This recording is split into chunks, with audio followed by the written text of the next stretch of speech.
দেখে ফেলে, আমার বাবা মা যদি আমার এরকম ছবি দেখে আমার কি হবে, বা আমার গার্লফ্রেন্ড যদি আমার এরকম ছবি দেখে ফেলে। মেয়েদের ক্ষেত্রে জেনারেলি এটা হয় না, মেয়েরা এত স্টুপিড না, এটা ছেলেদের ক্ষেত্রে হয়।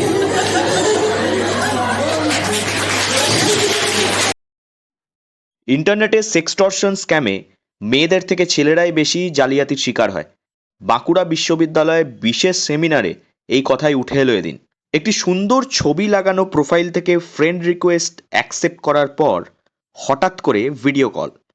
কলের ওপার থেকে আপনার উন্মুক্ত ছবি বা ভিডিও চেয়ে অশালীন আবদার। আবেগঘন হয়ে সেই আবদারের জালে পা দিলেই আপনার ছবি বা ভিডিও পৌঁছে যাচ্ছে দুর্বৃত্তদের কাছে। ব্যাস, তারপরেই শুরু হবে ব্ল্যাকমেল, ধ্বংস হয়ে যাবে মানসিক শান্তি। এটাকেই বলে সেক্সটর্শন। ইন্টারনেটের যুগে নানাবিধ স্ক্যাম থেকে কিভাবে নিজেদেরকে রক্ষা করা যায় তাই নিয়ে বাঁকুড়া সাইবার থানার তরফ থেকে বাঁকুড়া বিশ্ববিদ্যালয়ে যুবক যুবতীদের বিশেষ পাঠ। উঠে এলো সেক্সটর্শন, যৌনতাকে ব্যবহার করে ব্ল্যাকমেল করে পকেট খালি করে দেওয়া জালিয়াতির কথা। তো মেয়েটি কোনোভাবে তোমাকে ইনসাইট করতে থাকে যে তুমি এই করো সেই করো, তুমি তোমার ড্রেস খোলো, তো ছেলেরা অবভিয়াসলি আনড্রেস হয়ে তার ছবি দিয়ে দিল। তারপরে যেটা হয়, মেয়েটি ব্ল্যাকমেল করতে থাকে যে এত টাকা দিতে হবে, না আমি এই সেই করবো।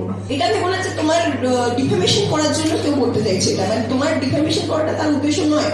তার উদ্দেশ্য হচ্ছে যে তুমি ডিফেমেশনের ভয়ে, যে আমার বাড়ির লোকজন যদি দেখে ফেলে, আমার বাবা মা যদি আমার এরকম ছবি দেখে আমার কি হবে, বা আমার গার্লফ্রেন্ড যদি আমার এরকম ছবি দেখে ফেলে, তো ভয়ে তোমরা কি করবে, তোমরা একটা হিউজ অ্যামাউন্ট অফ, একটা lump some amount of money তোমরা তার অ্যাকাউন্টে ট্রান্সফার করবে, যে ঠিক আছে প্লিজ এটা পোস্ট করবেন না, আমি এই টাকাটা দিচ্ছি আপনাকে। তো কি হয়, সে আরো ব্ল্যাকমেল করতে থাকে।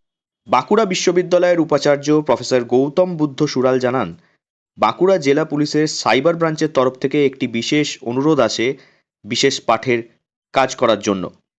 সঙ্গে সঙ্গেই সেই অনুরোধ গ্রহণ করে বিশ্ববিদ্যালয় কর্তৃপক্ষ। সাইবার সচেতনতার প্রয়োজনীয়তা অপরিসীম, এ কথাও জানান তিনি।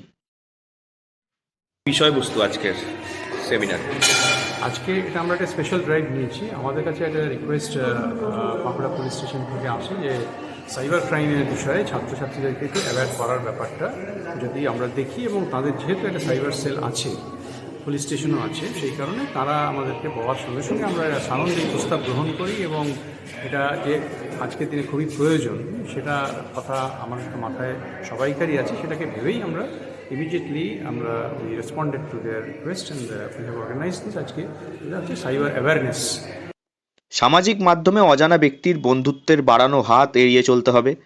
না জেনে বুঝে যে কোনো লিঙ্কে ক্লিক করা, লোভে পা দিয়ে টাকা গ্রহণ করার জন্য নিজের ইউপিআই দিয়ে অন্যের পাঠানো স্ক্যানারে স্ক্যান করা, এছাড়াও বহু ডিজিটাল স্ক্যাম নিয়ে কথা বলা হলো এদিন। বাঁকুড়া সাইবার থানা থেকে উপস্থিত ছিলেন দুই আধিকারিক। বিভিন্ন মানুষকে অত্যন্ত নোংরাভাবে যেভাবে ট্র্যাপড করা হচ্ছে আজকাল ভিডিও কলের মাধ্যমে, তা বাঁকুড়া সাইবার ক্রাইম পুলিশ স্টেশনের পক্ষ থেকে খুব সুন্দরভাবে বুঝিয়ে দেওয়া হয়েছে, এবং এগুলির কোনো কিছুতেই আতঙ্কিত হওয়ার, ভয় পাওয়ার কিছু নেই। আমাদেরকে মুক্ত মনে পুলিশের কাছে যেতে হবে, তারা আমাদের সাহায্য করবার জন্যে প্রস্তুত। যুব সমাজ বুঝলেই বুঝবে তাদের পরিবার। ইন্টারনেটের অগ্রগতির সঙ্গে তাল মিলিয়ে দুর্বৃত্তরাও নিয়ে আসছে স্ক্যাম করবার নিত্য নতুন পদ্ধতি। সেই কারণেই বাঁকুড়া বিশ্ববিদ্যালয়কে নিয়ে জেলা সাইবার পুলিশের এই উদ্যোগ। বাঁকুড়া থেকে নীলাঞ্জন ব্যানার্জির রিপোর্ট, লোকাল 18 বাংলা।